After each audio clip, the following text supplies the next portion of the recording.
Okay, we're less than a month into the Football League season, and Scunthorpe United have made the first managerial sacking of the season so far, and they've sacked Nick Daws. He only took over in May, and they've only had 5 games so far this current season.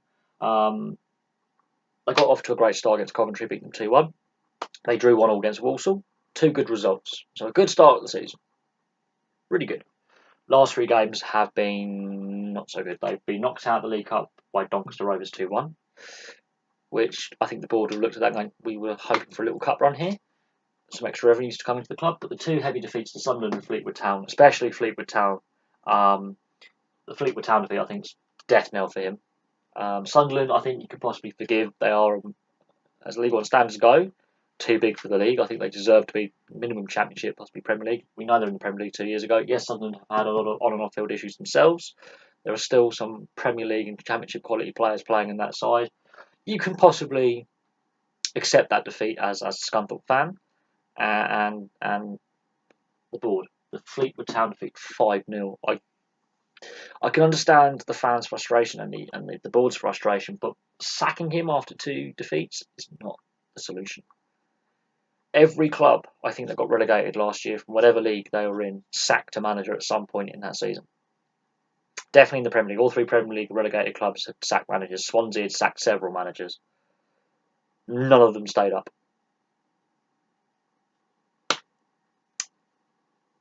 Going through a tough time, sometimes it's best to stick with the guy.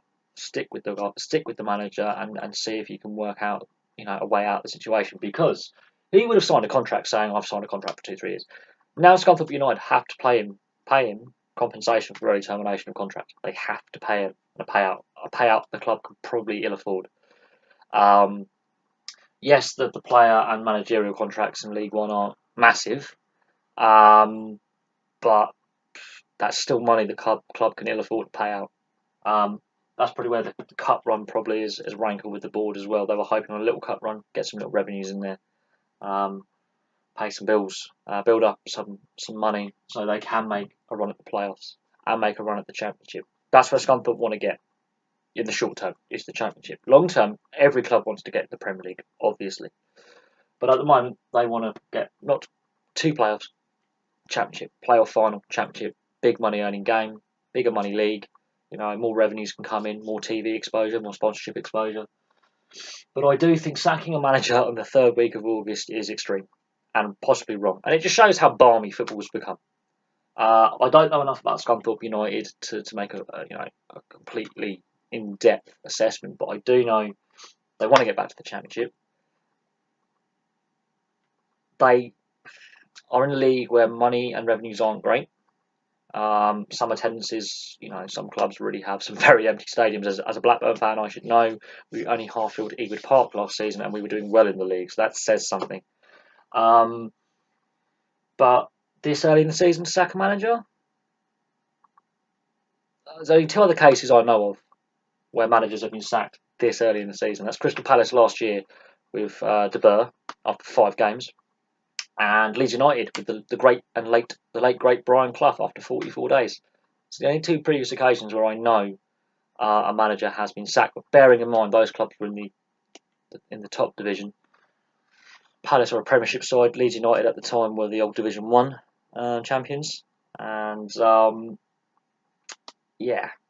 else. But they're the only 2 clubs I can think of that in English football have decided to sack a manager after barely a month in charge. He took the job in May, but I'm looking at, realistically, this is his first full league campaign. He would have had his first full pre-season with these players. 3 defeats in a row is never great for any manager. But I think it's a bit hasty. I think Scunthorpe may have a struggle this season if that's what's going to happen. But we'll see what happens with Scunthorpe. I'll be looking at Scunthorpe and see if how they progress. If they bounce back in the next game, it's great. Okay, it's a good decision then. If they lose heavily in the next game, or lose, it doesn't look so inspired, does it?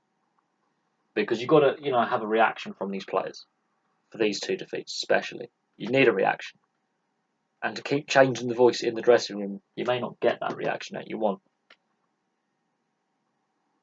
I say this.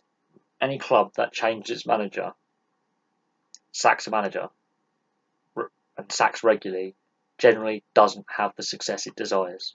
Except if you're Chelsea for some reason. If you're Chelsea, you can go through managers like, cups of tea.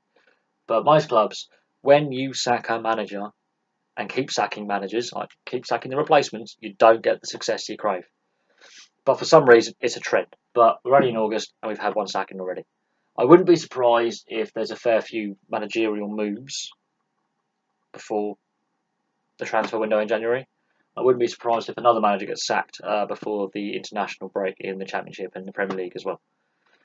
But I'll leave that there. Thank you very much for watching.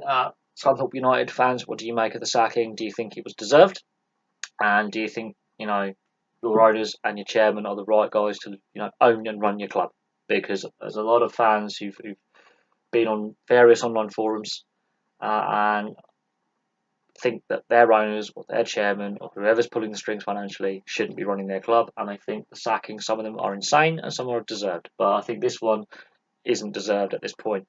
Had the defeats carried on for another couple of weeks and they went on a really wobbly run by September, the international break, then yes, by all means, this is not working out. We haven't got enough points at this stage of the season. We're losing ground. Then you make a decision. But so far, I think it's too early. Anyway, thank you very much for watching. Please like and subscribe. Place your thoughts in the comment section below. And yeah, I do videos on League 1 and League 2. They do pop up occasionally. I've been asked by subscribers and viewers to do more videos on the lower leagues and some of the minor leagues around Europe. And I'm more than happy to do so. The fact that Scunthorpe United have made this video possible is because their owners, I think, have been very hasty in this decision. I think their chairman's been very hasty and the board have been very hasty in this decision. Otherwise, I probably wouldn't have made a video on Scunthorpe United until I do more of my club history videos at some point, which is a playlist that I want to get back to. I will admit that I want to go back to my sporting team histories because I haven't done one for a while. But I do think, yeah, they've been over hasty in this. It's too soon to have an assessment on the manager when he's had too short a spell in charge of a team. But I'll leave that decision up to you. I want to hear from Scunthorpe fans. Was it right? Thank you very much for watching, and I shall see you soon.